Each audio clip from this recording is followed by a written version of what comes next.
வருத்தப்பட்டு பாரம் சுமப்போரே, வாருங்கள் என் அண்டையில் என்கிறார். இளைப்பாறுதல் தரும் இயேசுவே, இன்று தேடி நாடி நம்பி வா. இன்று தேடி நாடி நம்பி வா. பாவிக்கு புகலிடம் இயேசு ரட்சகர், பாரினில் பரியா. தந்தை, மைந்தன், தூய ஆவி நாமத்தினால் நம் அனைவருக்கும் கிருபையும் சமாதானம் உண்டாவதாக. ஆமீன். இந்த ஆசீர்வாதமான ஜெப தியான வேலையில வந்திருக்கிறவங்களே கடவுள் ஆஸ்வதிப்பாராக. நித்திய ஜீவன் முத்துக்குளியல் எல்லாருக்கும் தெரியும்.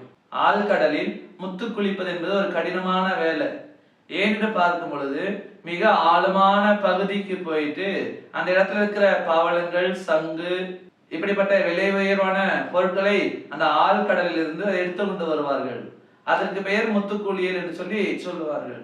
அப்ப அவங்க பார்க்கும் பொழுது மிக கடினப்பட்டு கஷ்டப்பட்டு ரிஸ்க் எடுத்து அந்த வேலை செய்வாங்க. காரணம், அந்த பொருள் கிடைக்கும் போது அதை விற்று அது மூலமாக இருக்கிற பணத்தை கொண்டு வாழ்வாதாரம் நடத்துவதற்காக அப்படிப்பட்ட காரியங்களை செய்வாங்க. பார்க்கின்ற பொழுது ஒரு மனித எந்த ஒரு காரியம் செய்தாலும் ஒரு பலன் இல்லாம, ஒரு நன்மை இல்லாம எதுவும் செய்யறதில்லை.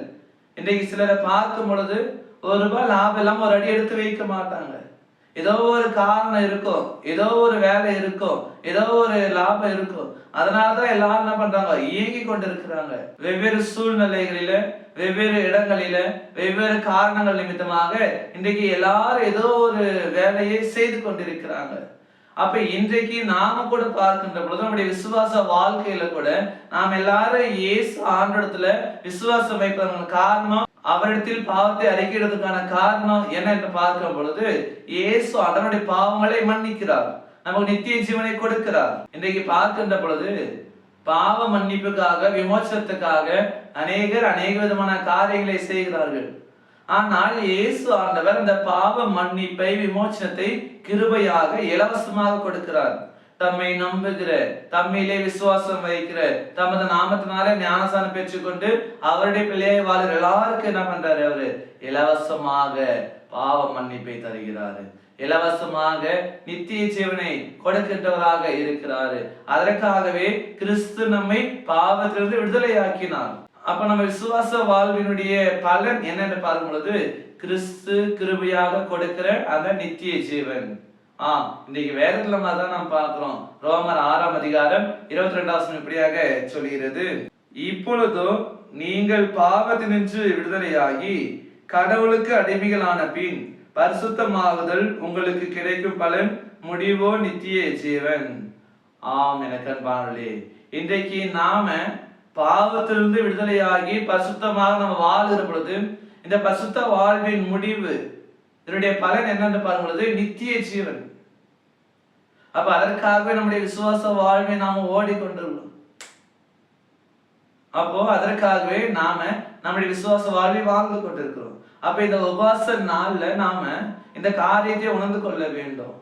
உலக பிரகாரமான விடுதலைக்காக, உலக பிரகாரமான வாழ்வுக்காக நம்ம கிறிஸ்துவை தேடாமல் அவர் கொடுக்கிற அந்த நித்திய ஜீவனை பெருக்கத்தக்கதாக நாம் அவரை தேட கடவோம். அவர் கொடுக்கிற அந்த நித்திய வாழ்வை, பரலோக வாழ்வை பெற்றுக்கொள்ளத்தக்கதாக நாம் அவரை பெற்ற அந்த நம்பிக்கையிலே நாம் எப்போது நிலைத்திருப்போம். சூழ்நிலைக்கு ஏற்றாற் போல மாறாம எப்போதும் இயேசுவை பற்ற நம்பிக்கையில அவருடைய பிள்ளைகளாக நம்ம வாழுவோம். நம்முடைய பாவங்களை அறிக்கையிடுவோம், பாவ மன்னிப்பை பெற்றுக்கொள்ளுவோம். அவருடைய பிள்ளைகளாக பரிசுத்தமான வாழ்வை நம்ம வாழுவோம். கடவுள் நம்மை நடத்துவார். ஆமீன். எல்லாவற்றுக்கும் மேலான தெய்வீக சமாதானம் உங்கள் இருதயங்களையும் சிந்தனைகளையும் கிறிஸ்து இயேசுக்குள் காத்துக் கொள்வாராக. ஆமீன். யாவரும் கண்களை மூடி நாம் ஜெபிப்போம். எங்களை நேசிக்கிற அன்புள்ளம் கொண்ட பிதாவே, இந்த ஆசீர்வாதமான சந்தோஷமான தியான வேலைக்காக நன்றி படைக்கிறோம். இப்பொழுது கூட நாங்கள் விசுவாச வாழ்வினுடைய முக்கியத்துவம் என்ன என்பதை நாம் உணர்ந்து கொள்ளவும், அதற்காக நாங்கள் நன்றி படைக்கிறோம்.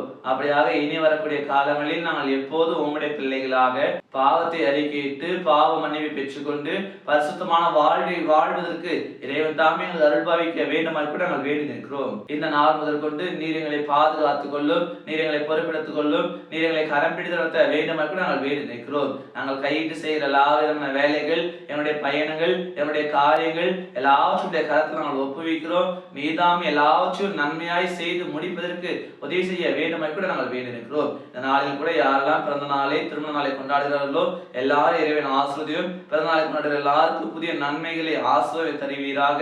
திருமண ஆண்டை கொண்டாடுகிற எல்லா குடும்பத்து மக்களுக்கு இரண்டு நன்மைகளை கொடுக்க வேண்டுமாய் கூட நாங்கள் வேண்டி நிற்கிறோம். தொடர்ந்து நீர் பாதுகாத்துக் கொள்ளும், நீரில் நடத்தருளும். என்னுடைய குறைவுகள் குற்றங்கள் எல்லாவற்றையும் மன்னித்து தருவீராக. என்னுடைய தேவைகள் எல்லாவற்றையும் நிறைவேற்றி ஒரு நிறைவான முழுமையான ஒரு வாழ்வை கொடுத்து ஆசிரிக்க வேண்டுமாய் இறைவன் இயேசு ஜெபிக்கிறோம் அன்பின் பிதாவே. ஆமீன். அனைவருக்கும் சோஸ்திரம். கடவுள் உங்களை ஆஸ்வதிப்பாராக. ஆமீன்.